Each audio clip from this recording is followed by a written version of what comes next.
లూకాసు సువార్త 17వ అధ్యాయము. ఆయన తన శిష్యులతో ఇట్లా నేను అభ్యంతరములు రాకపోవుట అసాధ్యము, కాని అవి ఎవని వలన వచ్చునో వానికి శ్రమ. వాడి చిన్న వారిలో ఒక్కనికి అభ్యంతరము కలుగజేయటు కంటే వాని మెడకు తిరుగటి రాయి కట్టబడి సముద్రములో పడద్రోయబడుట వానికి మేలు. మీ విషయమై మీరే జాగ్రత్తగా ఉండుడి. నీ సహోదరుడు తప్పిదము చేసిన ఎడల అతని గద్దించుము. అతడు మారు మనస్సు పొందిన ఎడల అతని క్షమించుము. అతడు ఒక దినము 7 మార్లు నీ ఎడల తప్పిదము చేసి 7 మార్లు నీ వైపు తిరిగి మారు మనస్సు పొందితిననిన ఎడల అతని క్షమింపవలెను. అపోస్తలులు మా విశ్వాసము వృద్ధి పొందించమని ప్రభుతో చెప్పగా, ప్రభు, మీరు ఆవగించేంత విశ్వాసము గలవారైతే ఈ కంబడి చెట్టును చూచి నీవు వేళ్లతో కూడా పెళ్లగింపబడి సముద్రములో నాటబడుమని చెప్పునప్పుడు అది మీకు లోబడను. దున్నువాడు గాని మేపువాడు గాని మీలో ఎవనికైనా ఒక దాసుడుండగా వాడు పొలములో నుండి వచ్చినప్పుడు నీవు ఇప్పుడే వెళ్ళి భోజనము చేయమని వారితో చెప్పునా చెప్పడు. అంతేగాక నేను భోజనము చేయుటకు ఏమైనను సిద్ధపరిచి నడుము కట్టుకొని నేను అన్నపానములు పుచ్చుకొని వరకు నాకు పరిచారము చేయము. అటు తర్వాత నీవు అన్నపానములు పుచ్చుకొనవచ్చునని వారితో చెప్పును గాని ఆ దాసుడు ఆజ్ఞాపింపబడిన పనులు చేసినందుకు వాడు దయ చూపినని వారిని మెచ్చునా? అటువలే మీరును మీకు ఆజ్ఞాపింపబడినవన్నీ చేసిన తర్వాత మేము నిష్ప్రయోజకులమైన దాసులము, మేము చేయవలసినవే చేసి ఉన్నామని చెప్పుడా నేను. ఆయన యెరూషలేమునకు ప్రయాణమైపోవచ్చు సమరయ గలిలయల మధ్యగా వెళ్ళుచుండెను. ఆయన యొక్క గ్రామములోనికి వెళ్ళుచుండగా 10 మంది కుష్ఠరోగులు ఆయనకి ఎదురుగా వచ్చి దూరమున నిలిచి, యేసు ప్రభువా, మమ్ము కరుణించుమని కేకలు వేసిరి. ఆయన వారిని చూచి, మీరు వెళ్ళి మిమ్మల్ని యాజకులకు కనపరుచుకునుడని వారితో చెప్పాను. వారు వెళ్ళుచుండగా శుద్ధులైరి. వారిలో ఒకడు తనకు స్వస్థత కలుగుట చూచి గొప్ప శబ్దముతో దేవుని మహిమపరచుచు తిరిగి వచ్చి ఆయనకు కృతజ్ఞతాస్తుతులు చెల్లించుచు ఆయన పాదముల యొద్ద సాగిలపడాను. వాడు సమరయుడు.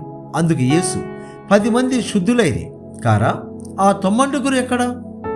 ఈ అన్యుడు తప్ప దేవుని మహిమపరచుటకు తిరిగి వచ్చిన వాడు ఎవడునూ అగపడలేదా అని చెప్పి, నీవు లేచిపోము, నీ విశ్వాసము నిన్ను స్వస్థపరచునని వారితో చెప్పాను. దేవుని రాజ్యం ఎప్పుడు వచ్చునని పరిసయ్యులు ఆయనను అడిగినప్పుడు ఆయన, దేవుని రాజ్యము ప్రత్యక్షముగా రాదు, ఎందుకనగా ఇదిగో దేవుని రాజ్యము మీ మధ్యన ఉన్నది గనుక ఇదిగో ఇక్కడనని అదిగో అక్కడనని చెప్ప వీలు పడదని వారికి ఉత్తరం ఇచ్చాను.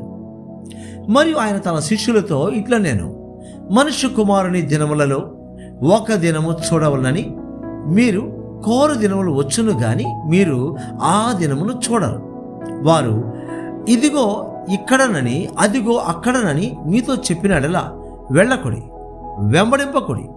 ఆకాశము క్రింద ఒక దిక్కు నుండి మెరుపు మెరిసి ఆకాశము క్రింద మరి యొక్క దిక్కునకేలాగు ప్రకాశించునో అలాగున మనుష్య కుమారుడు తన దినమున ఉండును. అయితే ముందుగా ఆయన అనేక హింసలు పొంది ఈ తరము వారి చేత ఉపేక్షింపబడవలెను. నోవహు దినములలో జరిగినట్టు మనుష్య కుమారుని దినములలోనూ జరుగును. నోవహు ఓడలోనికి వెళ్ళిన దినము వరకు జనులు తినుచు త్రాగుచు పెండ్లాడుచు పెండ్లికి ఇయ్యబడుచు నుండిరి. అంతలో జలప్రళయము వచ్చి వారినందరినీ నాశనము చేసెను. లోతు దినములలో జరిగినట్టును జరుగును. జనులు తినుచు త్రాగుచు కొనుచు అమ్ముచు నారు నాటుచు ఇండ్లు కట్టుచూ నుండిరి.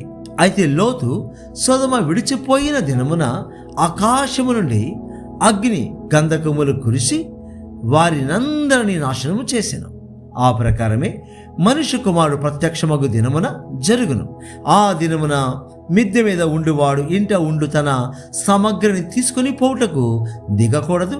అలాగే పొలములో ఉండువాడును తిరిగి రాకూడదు. లోతు భార్యను జ్ఞాపకము చేసుకొనుడి. తన ప్రాణమును రక్షించుకొన గోరువాడు దానిని పోగొట్టుకొనును, దాని పోగొట్టుకొనువాడు దానిని సజీవముగా కాపాడుకొనును. ఆ రాత్రి ఇద్దరొక్క మంచము మీద ఉందురు, వారిలో ఒకరు కొనిపోబడును, ఒకరు విడిచిపెట్టబడును. ఇద్దరు స్త్రీలు ఒక తిరుగలి విసరుచుందరు, ఒకతే కొనిపోబడును, ఒకతే విడిచిపెట్టబడున. నేను శిష్యులు, ప్రభువా, ఇది ఎక్కడ జరుగునని ఆయన అడిగినందుకు ఆయన, పీరుగులెక్కడ ఉన్నదో అక్కడ గద్దలను పోగవునని వారితో చెప్పాను.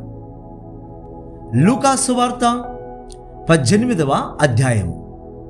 వారు విసుకక నిత్యము ప్రార్థన చేయుచుండవలెననుటకు ఆయన వారితో ఈ ఉపమానము చెప్పాను.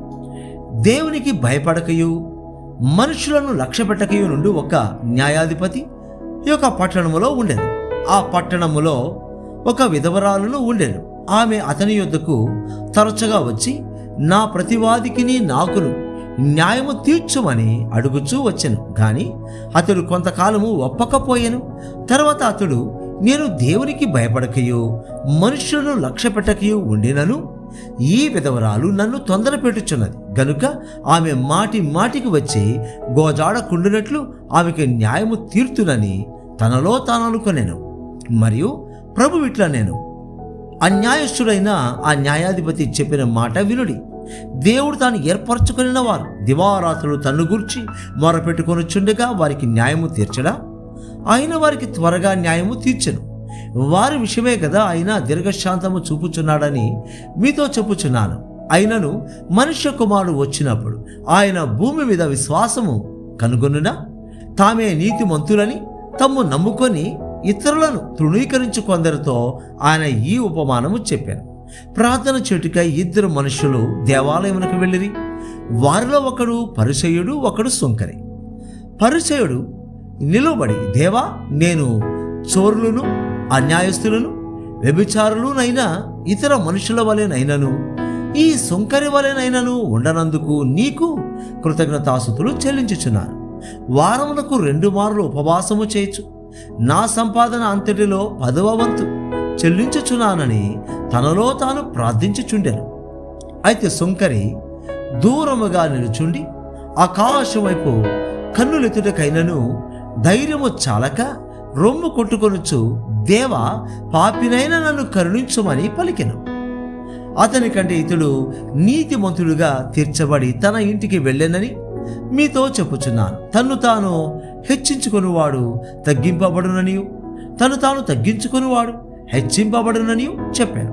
తమ శిష్యులను ముట్టవలనని కొందరు ఆయన యొద్దకు వారిని తీసుకొని రాగా ఆయన శిష్యులు అది చూచి తీసుకొని వచ్చిన వారిని గద్దించని. అయితే యేసు వారిని తన యొద్దకు పిలిచి, చిన్న బిడ్డలను ఆటంకపరచక వారిని నా యొద్దకు రానియుడి.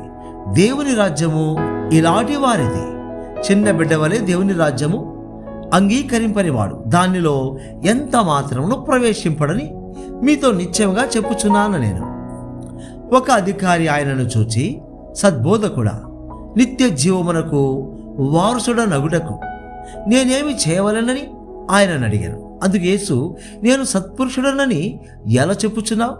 దేవుడొక్కడే తప్ప మరి ఎవడును సత్పురుషుడు కాడు. వ్యభిచరింపవద్దు, నరహత్య చేయవద్దు, దొంగిలవద్దు, అబద్ధ సాక్ష్యం పలుకవద్దు, నీ తల్లిదండ్రులను సన్మానింపమను ఆజ్ఞలను ఎరుగుదువు కదా అని అతనితో చెప్పాను. అందుకతడు, బాల్యం నుండి వీటన్నిటినీ అనుసరించుచునే ఉన్నాను నేను. యేసు విని, నీకింకా ఒకటి కొదువుగానున్నది. నీకు కలిగినవన్నీ అమ్మి బీదలకిమ్ము, అప్పుడు పరలోకమందు నీకు ధనము కలుగును. నీవు వచ్చి నన్ను వెంబడింపుమని అతనితో చెప్పాను. అతడు మిక్కిలి ధనవంతుడు గనుక ఈ మాటలుని మిక్కిలి వ్యసనపడగా యేసు అతను చూచి, ఆస్తి గలవారు దేవుని రాజ్యంలో ప్రవేశించుట ఎంతో దుర్లభము. ధనవంతుడు దేవుని రాజ్యంలో ప్రవేశించుట కంటే సూది బెజ్జములో ఒంటె దూరుట సులభమని చెప్పాను. ఇది వినిన వారు, అలాగైతే ఎవడు రక్షణ పొందగలడని అడుగగా ఆయన, మనుషులకు అసాధ్యములైనవి దేవునికి సాధ్యములని చెప్పాను.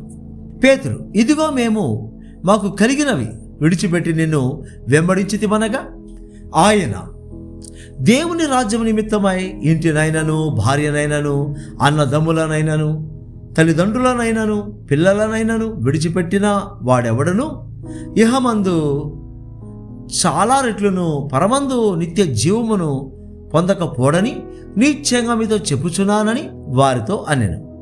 ఆయన తన 12 మంది శిష్యులను పిలిచి, ఇదిగో యెరూషలేమునకు వెళ్ళుచున్నాం. మనుష్య కుమారుని గూర్చి ప్రవక్తల చేత వ్రాయబడిన మాటలన్నీ నెరవేర్చబడను. ఆయన అన్యజనులకు అప్పగింపబడను. వారు ఆయనను అపహసించి అవమానపరిచి ఆయన మీద ఉమ్మివేసి ఆయనను కొరడాలతో కొట్టి చంపుదురు. 3వ దినమున ఆయన మరలా లేచునని చెప్పాను. వారి మాటలలో ఒకటినైనను గ్రహింపలేదు. ఈ సంగతి వారికి మరుగు చేయబడెను గనుక ఆయన చెప్పిన సంగతులు వారికి బోధపడలేదు. ఆయన యెరికో పట్టణమునకు సమీపించినప్పుడు ఒక గ్రుడ్డివాడు త్రోవ ప్రక్కన కూర్చుండి భిక్షమడుగుకొనుచుండెను.